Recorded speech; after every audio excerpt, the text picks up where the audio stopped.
రెడ్డి గారు అధ్యక్ష ఎందుకో జగదీష్ రెడ్డి గారు 1 minute. Sir, I want to set the record straight, sir. Here, sir, నేను మంత్రి గారు కదా ఇప్పుడు సగటున సరఫరా గంటలకు సంబంధించి 2023-24లో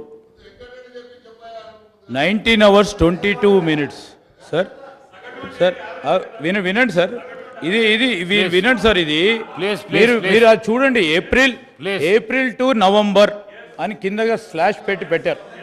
సో దాంట్లో కూడా సార్, దాంట్లో కూడా చూడండి పీక్ అవర్స్ ఎప్పుడు ఉంటాయి.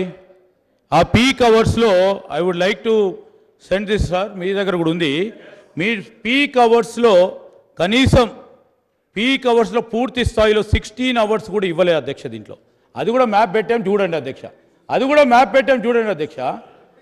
ఈరోజు నేను కూడా చెప్తా ఉన్నాం అధ్యక్ష, ఈరోజు ఈ సగటున average between April to November, only April to November మీరు పూర్తి స్థాయిలో ఆన్ యావరేజ్ మొత్తం 10 సంవత్సరాల కాలం పాటు 19 గంటలు ఇచ్చామనే ఒక అభిప్రాయాన్ని మీరు సభ ద్వారా ప్రజలకు చెప్పేందుకు ప్రయత్నం చేస్తూ ఉన్నారు. తప్పని చెప్తా ఉన్నాము.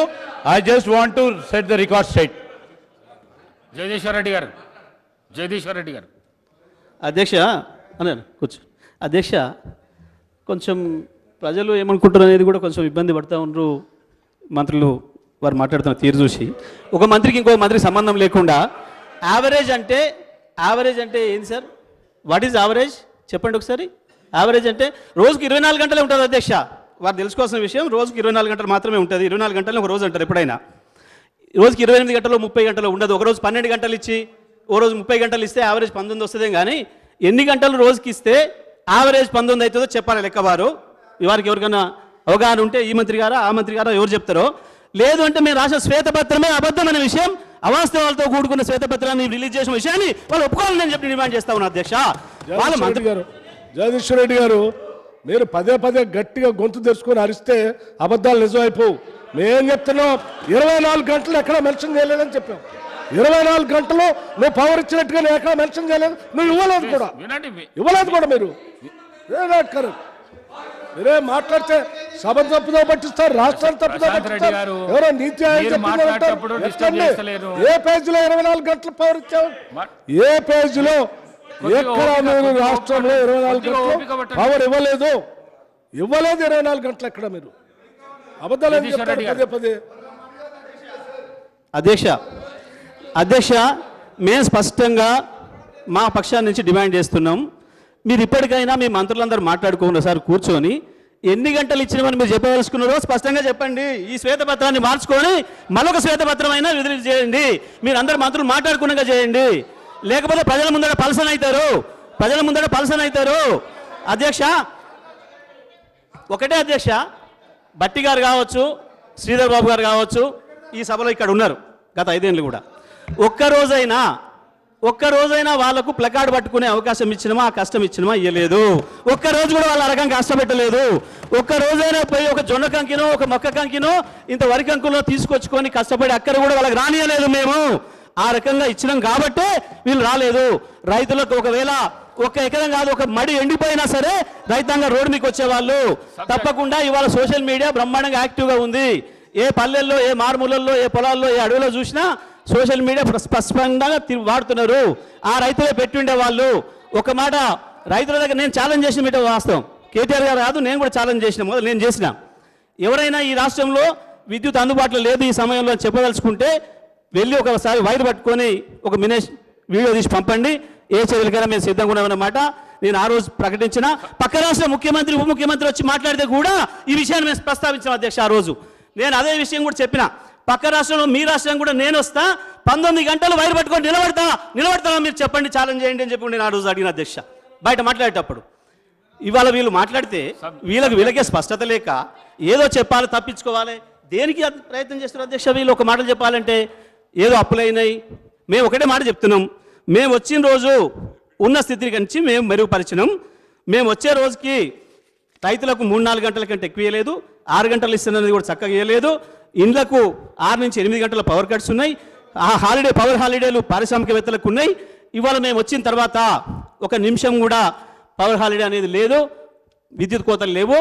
ఇప్పటి కూడా మేము చెప్తున్నాం, భారతదేశంలో డిసెంబర్ 3వ తారీఖు వరకు ఒక్క నిమిషం కూడా పట్టణాలలో కావచ్చు, నగరాలలో కావచ్చు, గ్రామాలలో కావచ్చు, ఒక్క నిమిషం కూడా విద్యుత్ కొరత లేకుండా, కోత లేకుండా నాణ్యమైన విద్యుత్ అందించే ఏకైక రాష్ట్రం తెలంగాణ రాష్ట్రం మాత్రమే. పారిశ్రామికవేత్తలకు ఒక నిమిషం కూడా పవర్ హాలిడే ఇచ్చే అక్కర లేకుండా విద్యుత్ సప్లై చేసిన రాష్ట్రం తెలంగాణ రాష్ట్రమే.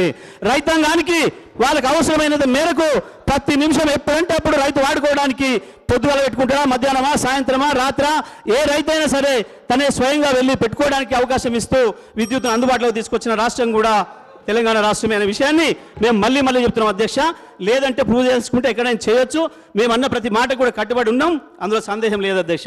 ఇక అప్పుల విషయానికి వస్తే అధ్యక్ష, అప్పులు అనేవి ఇవాళ ఈ సభలో ఉన్న అందరికీ ఉన్నాయి అధ్యక్ష. నాకు కూడా ఉంది అప్పు అధ్యక్ష, నాకు కూడా ఉంది. నేను ముగిస్తున్న అధ్యక్ష, వారు నాగమని చెప్పండి, తర్వాత మాట్లాడుకోవచ్చు. వాళ్ళు చాలా ఉంది, వాళ్ళకి మాట్లాడుకోవడానికి ఎన్ని గంటలు ఇవ్వచ్చు, మాకు కూడా కూర్చొని ఒప్పుకుంది అధ్యక్ష. ఇవాళ ఈ సభలో ఉన్న మన పెద్దలందరికీ కూడా చాలామందికి అప్పులు ఉన్నాయి అధ్యక్ష. నాకున్నాయి, మా సభ్యులకు ఉన్నాయి, గౌరవ ముఖ్యమంత్రి గారికి ఉంది, గౌరవ ఉప ముఖ్యమంత్రి గారికి ఉంది, గౌరవ పొంగులేటి గారికి ఉంది, జూపల్లి గారికి ఉంది, అందరు కూడా అప్పులు ఉన్నాయి అధ్యక్ష. ఆస్తులు ఉన్నాయి, అప్పులు ఉన్నాయి. మరి అప్పులు చేసినామనంటే మనం ఏమైనా బ్యాడ్ ఫాదర్స్మా, బ్యాడ్ మేనేజర్స్మా, మన పిల్లలు జరగొట్టడానికి అప్పు తెచ్చినామన్నట్ట మనం అందరం దేనికి తెచ్చినాం అధ్యక్ష? మీకు ఇచ్చింది అవకాశం ప్రజలు, మేము బ్రహ్మాండమైన అన్ని వసతులు చేసి మీకు పెట్టినాం, వాడు ఎదురుగా పెట్టినాం, రెడీగా పెట్టినాం. 24 గంటలు అన్ని రంగాలకు విద్యుత్ సప్లై చేయడానికి కావాల్సిన మొత్తం ట్రాన్స్మిషన్ సిస్టమ్ను డెవలప్ చేసినాం, డిస్ట్రిబ్యూషన్ సిస్టమ్ డెవలప్ చేసినాం. ఉత్పత్తి విషయంలో కూడా 24,000 మెగావాట్ల టార్గెట్ పెట్టుకొని చేసినాం. ఇప్పటికే 19,000 చేరుకుంది. ఇవాళ జెన్కో అప్పులకు సంబంధించి ఇబ్బంది లేదు, అదే కట్టుకుంటారు, అందులో సందేహం లేదు. చేసిన అప్పుతోని అభివృద్ధి చేసినాం. అవే అప్పుల్ని అదే సంస్థలు తీర్చుకోవడం కావాల్సిన ఏర్పాట్లు కూడా చేసినాం. ఇంత స్పష్టంగా ఉంది. ప్రజలు ఇవాళ మీరేదో మాకట్టు పెద్ద బాగా వ్యవసాయం చేస్తారనుకున్నారో, ఏదో నమ్మిరు, మీకు అవకాశం ఇచ్చిండ్రు. పోయి కట్టుని నాగలి రెడీగా పెట్టించినాం, మేము అన్ని తయారు చేసి పెట్టినాం, భూమి పెట్టినాం, నీళ్లు పెట్టినాం, అన్ని ఇచ్చినాం, విద్యుత్ ఇచ్చినాం, అన్ని ఇచ్చినాం. ఎందుకు మరి నాగలి కట్టడం రాకనా, అరక కట్టరాకనా, కాడి పెట్టరాకనా, ఎందుకు భయపడుతున్నారో దాని నుంచి తప్పించుకోవడం కొరకు ఏదో అప్పులని మాట్లాడుతున్నారు. అప్పుల విషయంలో అందరికీ ఉన్నాయి అప్పులు, అన్ని సంస్థలకు ఉంటాయి. అప్పు లేకుండా అభివృద్ధి సాధ్యం కాదు. ఇవాళ భారతదేశానికే 1,55,00,000 కోట్ల అప్పు ఉంది అధ్యక్ష, ప్రతి రాష్ట్రానికి ఉంది. నేను చెప్పదలుచుకుంటే రాజస్థాన్ ఎన్ని 69,000 లోట్లో ఉంది, కర్ణాటక లోట్లో ఉంది. పవర్ విషయంలో అన్ని రాష్ట్రాలు, ఒక్కొక్క రాష్ట్రం. జగదీశ్వర్ రెడ్డి గారు కన్క్లూడ్ చేయండి అధ్యక్ష. నేను సబ్జెక్ట్ మాత్రమే చెప్తా అధ్యక్ష. నేను సబ్జెక్ట్ మాత్రమే చెప్తా ఉన్నా. నేను ఎక్కడ కూడా డిబేట్ కాలేదు అధ్యక్ష. నేను రాజకీయాలు మాట్లాడలేదు ఇక్కడ అధ్యక్ష. తమరు దయచేసి అర్థం చేసుకోండి, నేను ఎక్కడ రాజకీయాలు విమర్శలు చేయలేదు అధ్యక్ష. నేను చేసిన విషయాన్ని మాత్రమే చెప్పిన. మధ్య సభ్యులు ఇంటరప్ట్ చేసినప్పుడు దాని మీద కూడా నేను మంచిగా స్పందించాను అధ్యక్ష. విచారణ చేయమని చెప్పిన, సిట్టింగ్ చేస్తున్నారు. ఎందుకంటే ఒక ప్రభుత్వ సంస్థ నుంచి ఇంకో ప్రభుత్వ రంగ సంస్థకి అందించింది. వాళ్ళు నిన్న పేర్కొన్న BHEL మేమే స్థాపించడం ఏదైతే చెప్పినో, మరి వీరికి ఈ మంత్రి గారికి అవగాహన లేనట్టుంది. అది మీరు పెట్టిన సంస్థే, దానికే ఇచ్చాం అధ్యక్ష. మేము ఇచ్చింది దానికే ఇచ్చాం, ఎవరికో ఇవ్వలేదు. పారదర్శకంగా పిలిచి బహిరంగంగా వారికే ఇచ్చాం, వారు ముందుకు వచ్చారు కాబట్టి అందులో సందేహం లేదు అధ్యక్ష.